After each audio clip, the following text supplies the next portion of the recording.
My name is Jennifer. I was born just 3 minutes after my twin sister Rachel. But those 3 minutes might as well have been a lifetime, given how differently our parents treated us. Our family lived in a two-story white house in the suburbs of Nashville, Tennessee. My mother, Catherine, was a well-known real estate agent, always appearing with neatly styled hair, an expensive suit, and a phone that never left her hand. My father, Marcus, ran a small accounting office, buried in ledgers all day, rarely looking up to acknowledge his younger daughter. At first glance, we seemed like a typical middle-class family, perhaps even admirable. But only those who lived in that house knew the truth. Fairness never existed there. From a very young age, I could feel that my parents' love was never equally divided. When Rachel and I were about 4, Mom used to take us shopping on weekends, but every time we left the mall, Rachel's bags were always heavier. She got the newest Converse sneakers while I had to pretend to be excited about the discounted pair from the bottom shelf.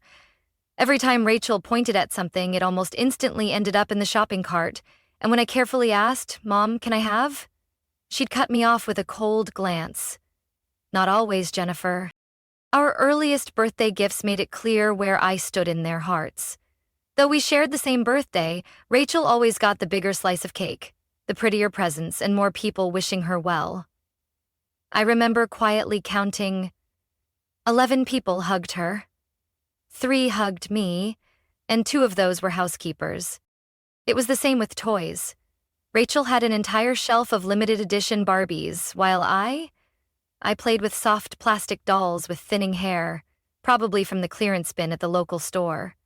Even our mini strollers were different. Hers was pink and played music. Mine was dull gray with squeaky, stuck wheels. I used to convince myself I was just imagining things, that maybe I was too sensitive. But when we started preschool, the favoritism was no longer subtle. It was impossible to deny.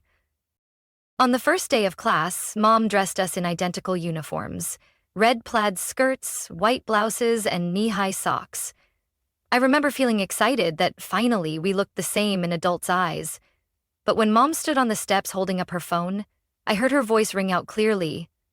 "Rachel, sweetheart, lift your chin. Tilt your head just a little. Perfect." And me? I was just a blurry shadow next to her, my eyes peeking out from behind Rachel's shoulder. After that day, everything followed a set pattern. Every afternoon, Mom would park at the school gate, open the car door, and say the familiar line, "Jennifer, go home and do your homework. I'm taking Rachel to art class." Monday was art, Tuesday piano, Wednesday dance, Thursday acting, and Friday, sometimes just ice cream to relax after a long week.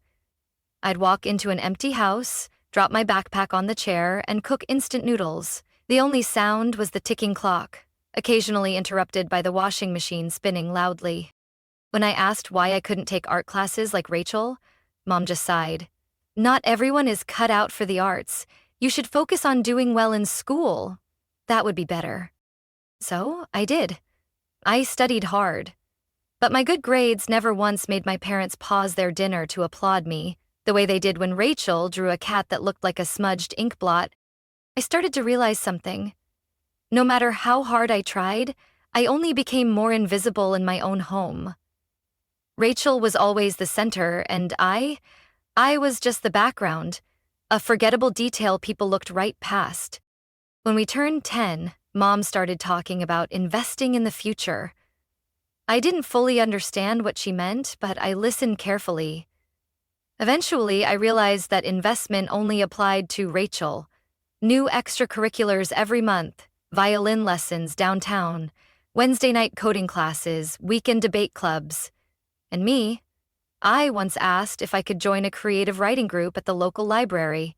Without even looking up from her phone, Mom replied coldly, "Not this month, money's tight." A few days later, I saw her swipe her credit card to buy Rachel a new performance dress at a boutique downtown. I said nothing.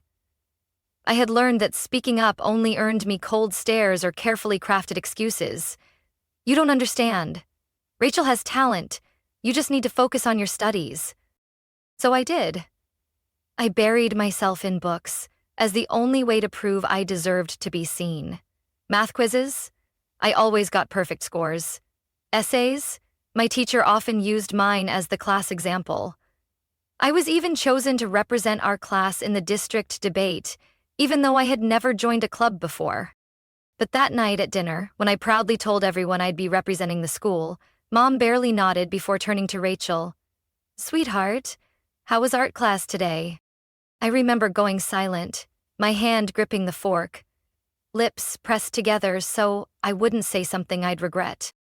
I started writing everything down in a journal hidden under my pillow. Every comment that hurt, every moment I was ignored, every time I wondered, if I didn't exist, would anything be different? The answer came on a cloudy night when I crept downstairs for a glass of water after studying late. The house was strangely quiet. Light spilled from the living room, and I slowed my steps. I heard my father's voice, low and tired, as if shedding a mask. "Do you think we really need to try with both girls?" he asked. Mom sighed. "Jennifer's fine. She can handle herself. See? She runs without being pushed.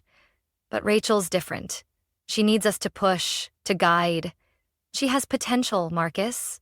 She was born to shine." "What about Jennifer?"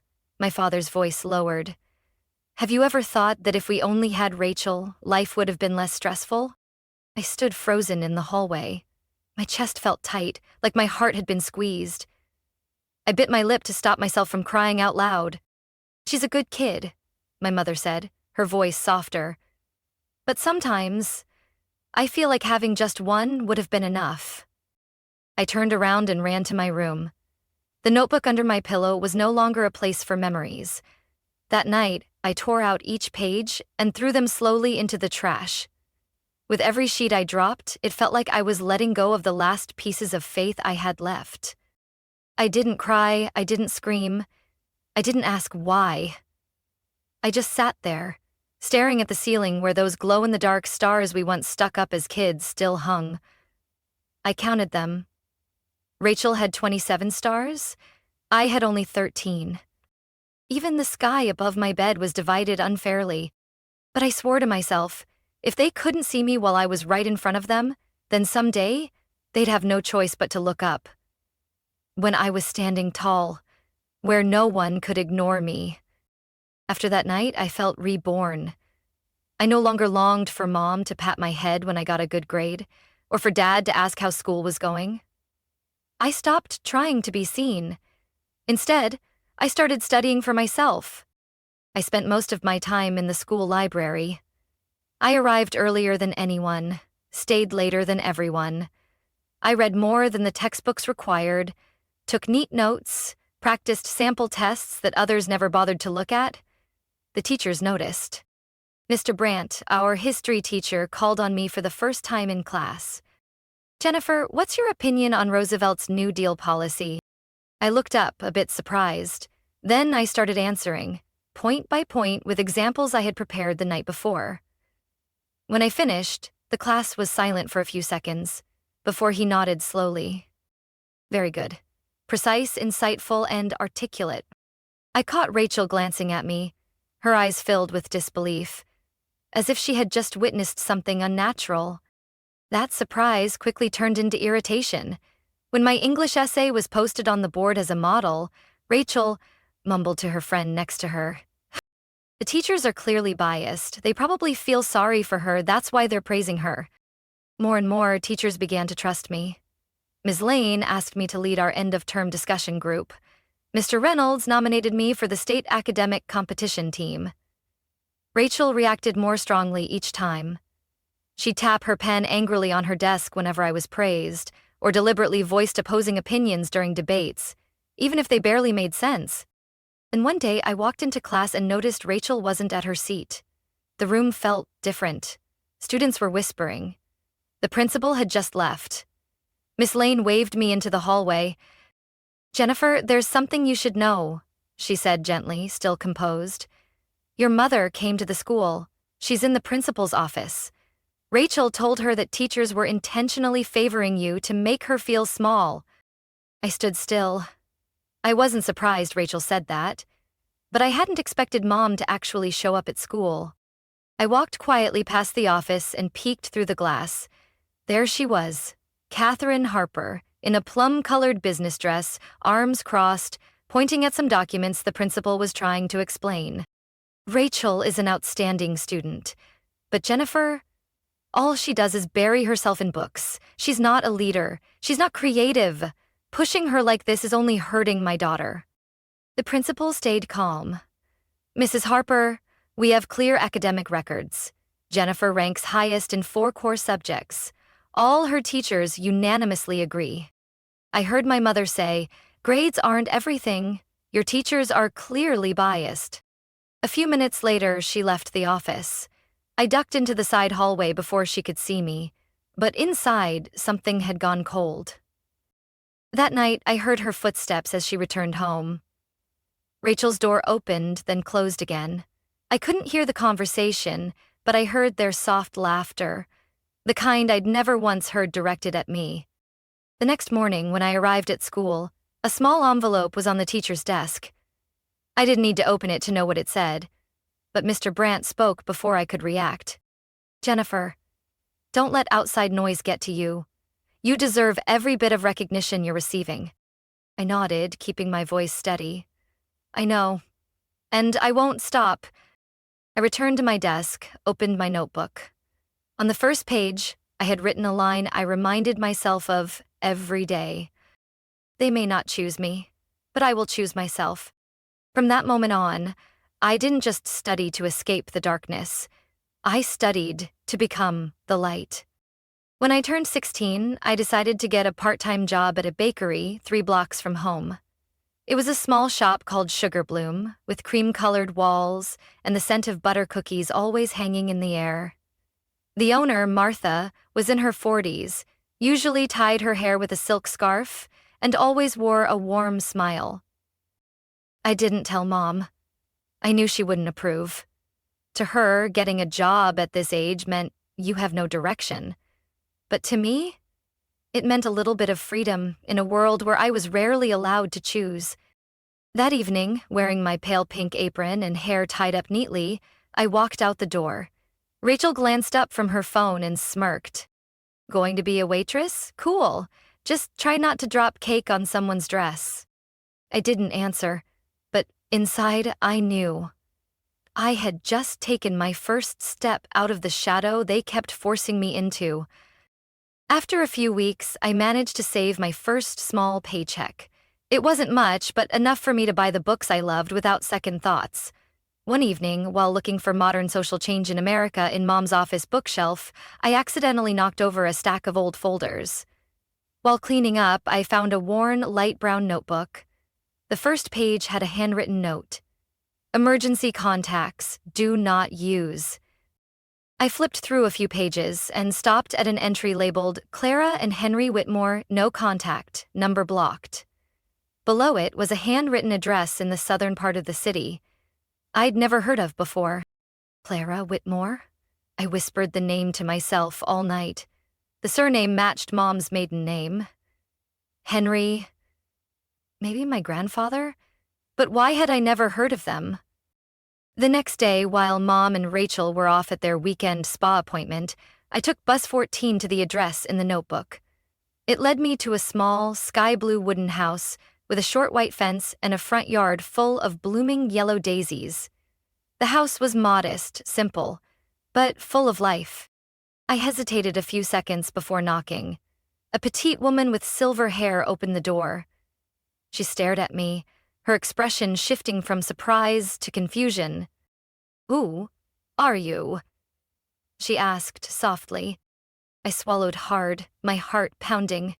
"I'm Jennifer Harper. I think you might be my grandmother?" She raised her hand to her mouth and stepped back slightly, as if she was seeing a ghost from her past. Behind her, a man with snowy white hair and thick glasses appeared, holding a cup of tea. When he saw me, he almost dropped it. "Clara, look closely. It's her. It's our granddaughter." None of us said a word for several minutes.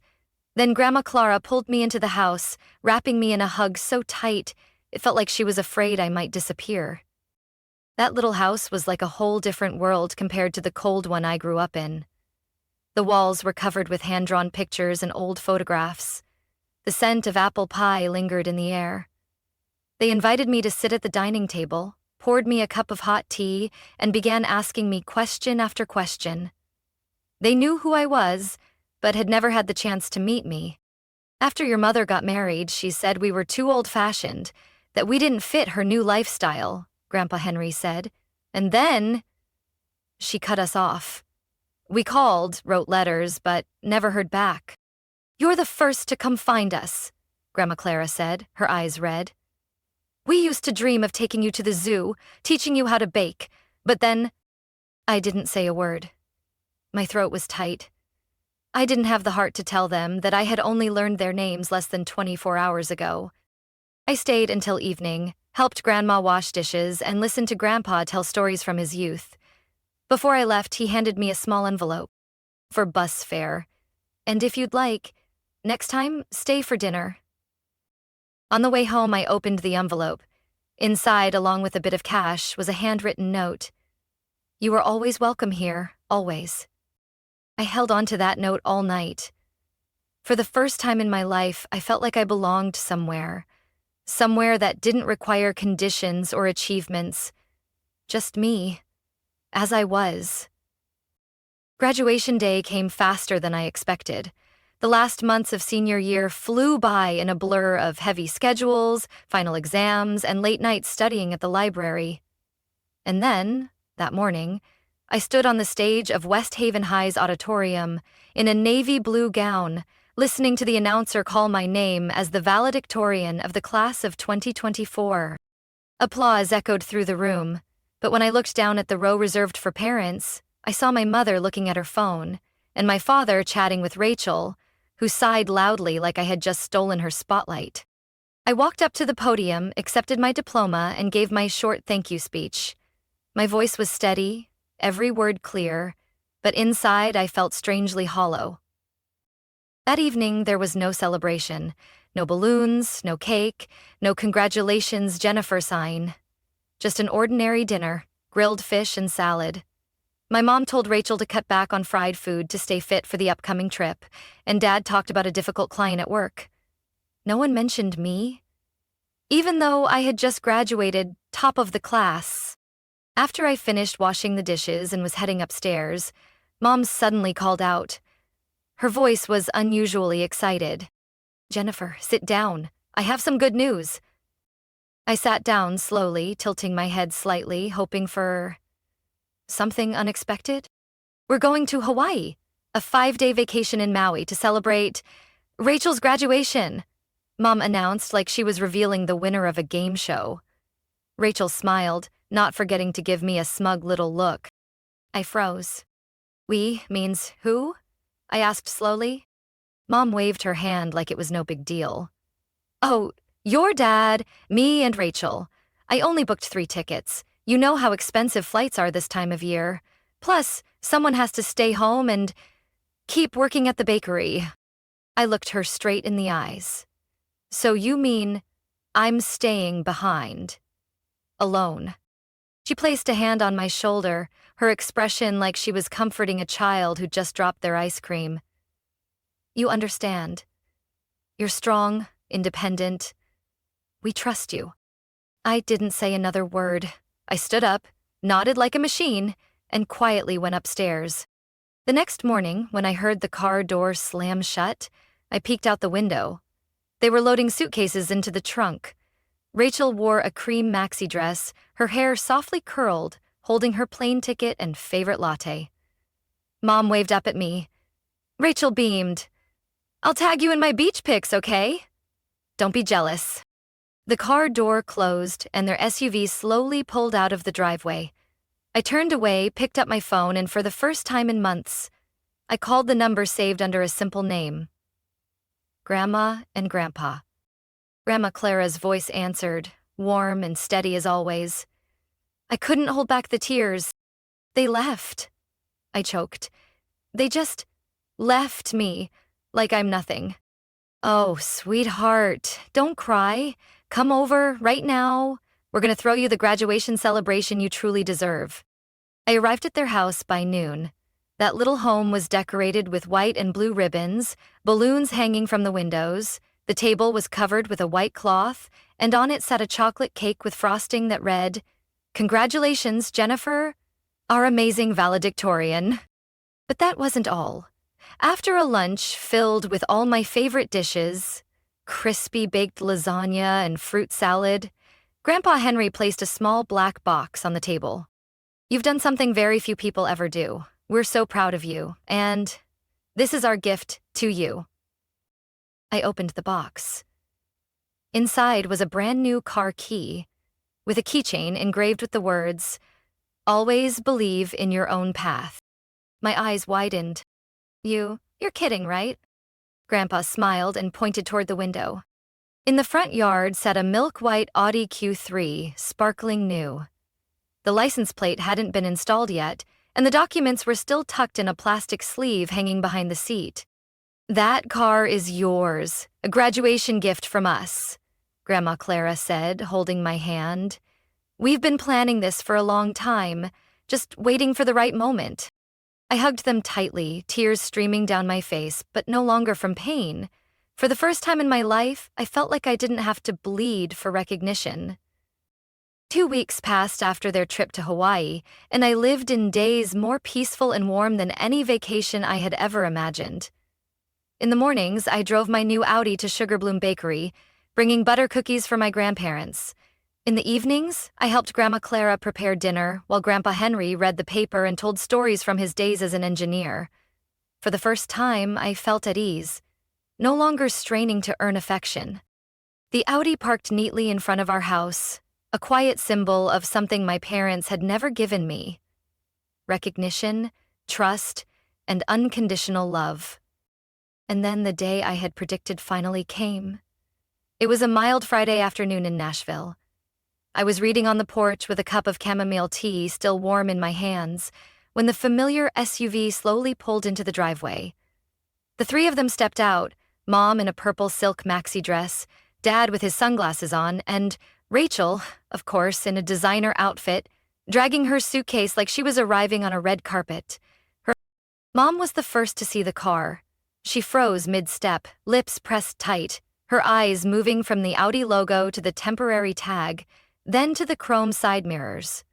Rachel squinted, shielding her eyes from the sun, then turned to me. "Whose car is that?" I stood up, smiling softly. "Mine." Dad walked closer, his voice slower. "Jennifer, are you joking? That car costs over 40 grand. I nodded, pulled the key from my pocket and twirled it around my finger. Just like Rachel used to do with her designer purse straps. A graduation gift, from Grandma Clara and Grandpa Henry. Silence fell for a few seconds. My mother's face changed color faster than when she saw the stock market drop. She immediately grabbed her phone, dialing so quickly her hands were almost shaking. Dad stood frozen, and Rachel let out a short laugh, half mocking, half unsure. The call connected. "Clara, it's Catherine. I need an explanation. You bought Jennifer a car? Do you even realize what this implies?" I could hear Grandma Clara's voice clearly over speaker. Warm, calm, unfazed. "Hello, dear. Did you enjoy your Hawaii vacation? That has nothing to do with this. How could you even afford that? All this time, we've kept quiet because we don't need to show off, Catherine."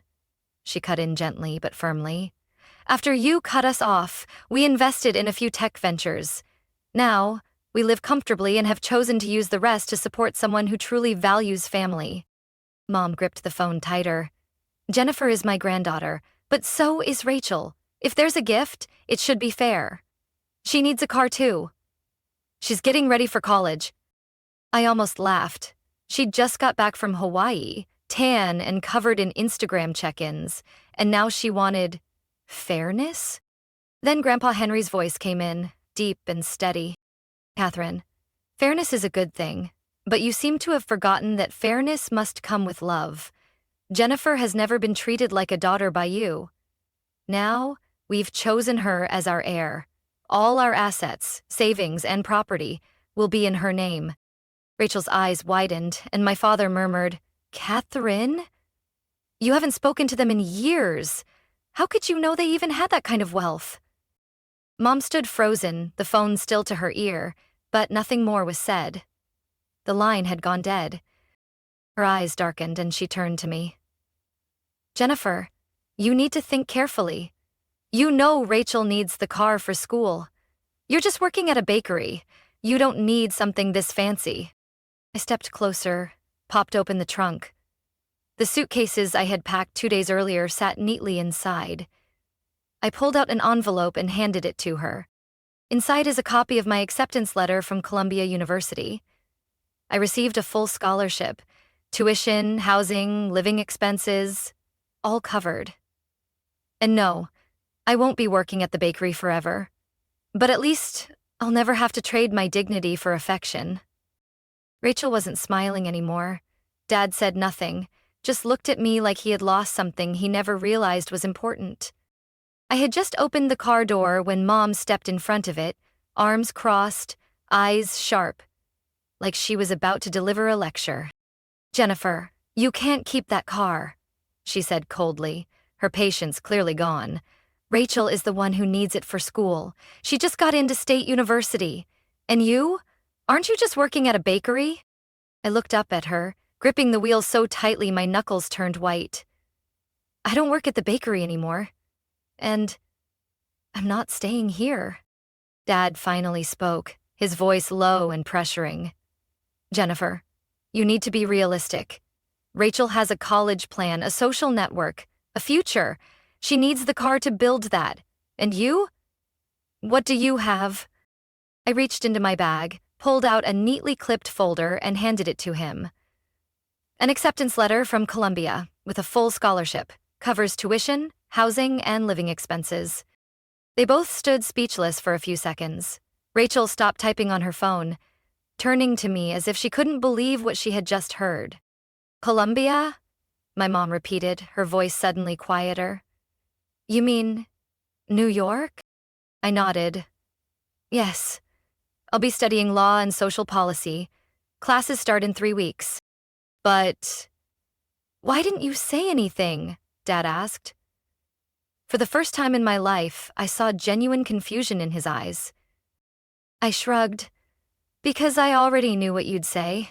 We can't afford it, it's not necessary, save it for Rachel. I looked up, locking eyes with Mom. But my grandparents believed in me. They thought I was worth it. Rachel stepped forward, arms crossed, scoffing. What about the car? You're seriously taking that to New York? Where are you going to park it? Right outside your dorm? Trying to make a scene? I turned back, opened the trunk, revealing 2 large suitcases, a tote bag, and a neatly wrapped laptop. I had been ready long before they returned. Don't worry, I said, closing the trunk. You won't have to see it, because I won't be coming back. Mom stood speechless, then suddenly changed her tone. Jennifer, listen to me. Don't overreact. I just want what's best for both of you. Every family plays favorites sometimes, but that doesn't mean we don't love you. I shook my head, lips pressed tightly. Love can't be one-sided. I can't keep living with that kind of a little bit anymore. My dad stepped forward, placing his hand on the car door. If you drive that car away, you'll be on your own. No one here will help you anymore. I looked at him, really looked. And for the first time, I saw the conditions behind everything they'd ever called help. And I knew. I was ready to let it go. I'll take responsibility for my own life, one step at a time. I closed the door and started the engine. Rachel stood with her hands on her hips, trying to smirk, but her eyes betrayed her. My mom turned away, staring at the concrete driveway like she was searching for a comeback she couldn't find. My dad still stood there, his hand now off the car but not stepping back. Jennifer? He said. His voice, for once, without command. If you ever feel overwhelmed, you can... I'll be okay. I cut him off with a small nod. And this time, I don't need anyone to confirm that. I pressed the gas. The Audi rolled slowly away from the familiar driveway. In the rearview mirror, I saw them, those 3 figures still standing there, growing smaller in the distance. The road ahead didn't promise to be easy. But it was mine, not handed to me, not paved by anyone else. Each step forward was a step of true freedom. I left Nashville on a late summer morning, the sky unusually clear. The Audi glided along the interstate, and ahead of me opened a brand new chapter. New York City, Columbia University, youthful dreams, and a completely new life waiting to unfold. My grandparents insisted on driving behind me in Grandpa Henry's old sedan. They didn't say much, but I knew every time I looked in the mirror, they were still there. Steady, silent, and full of faith. Before we parted ways, Grandma Clara hugged me tightly outside the dorm gates. "You've gone farther than anyone ever imagined," she said, her warm eyes glowing with pride.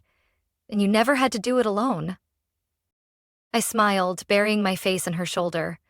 I had never felt so protected, even though I was officially on my own now. College life swept me into a completely new rhythm. Classes at Columbia were challenging, with brilliant professors and classmates from all over the world. I worked part-time at a small bookstore near Brooklyn, where the smell of old pages and the soft jingle of the front door brought me more peace than anything else. I began building a life where I didn't need to look over my shoulder for permission. No more judgmental stares, no more subtle comparisons masked in sweet words. Here, I was Jennifer, not Rachel's little sister, not the obedient one, just me. A few weeks later, Grandma Clara called me with news that didn't surprise me. "They came by this morning," she said, her voice calm, as if savoring each word. "Brought a fruit basket and plenty of apologies." I stayed silent for a moment. "What did they say?" "They said they missed you, that the family should come together again, that Rachel is struggling with tuition and thought, maybe we could help." I clenched the phone, but Grandma Clara's voice remained steady. "We invited them in, made tea, but didn't say much. And after they left, your grandpa and I agreed, everything. The property, savings, bank accounts, it's all going to you." I sat still in my dorm room, the afternoon light streaming through the window onto my law textbooks. I didn't know what I felt. Bitterness, vindication, or sadness. "Grandma," I whispered, "are you sure? I don't need—" "It's not because you need it," she interrupted, gentle but firm. "It's because you deserve it. You're the only one who never treated us like a burden." Tears welled up. In that moment, I knew. True love never comes with conditions. I didn't respond to the message my mom sent 2 days later, her first text in over a month. She used that familiar tone. "I know you're upset, but we're still family, right?" I wasn't upset anymore. I didn't feel resentment. I simply no longer felt the need to hold on to something that was never really mine. I hit block contact without hesitation. Time flew in New York. I adjusted better than I expected. My new friends, Layla, an Egyptian-American journalism major, and Ethan, an economics student from Oregon, made me feel truly valued. We studied together at Butler Library, grabbed midnight pizza from the corner shop, and on some nights sat on the dorm balcony, watching the city lights sparkle, dreaming about the future, like it was all within reach. One Sunday night, after closing the bookstore, I got a message from Ethan. "Coffee on the corner, 9 p.m. I've already got us a table." I looked at my phone and smiled. No more pressure to prove myself. No more comparisons. No more hunger for love that came only with pity. I had my life, a beginning that wasn't perfect, but an ending shaped by my own choice. I chose myself, chose peace, and chose to move forward without looking back. From my own story, I've realized that not every wound needs healing through forgiveness. Sometimes what we really need is to let go. I once tried so hard to be acknowledged, but I found my worth only when I stopped seeking validation from those who never truly valued me. Family isn't just where we come from. It's where we're loved without conditions. And true happiness begins the moment we find the courage to choose ourselves. What do you think of Jennifer's decision? Should she have forgiven her family? Share your thoughts in the comments. And don't forget to follow the channel for more heartfelt and meaningful family stories.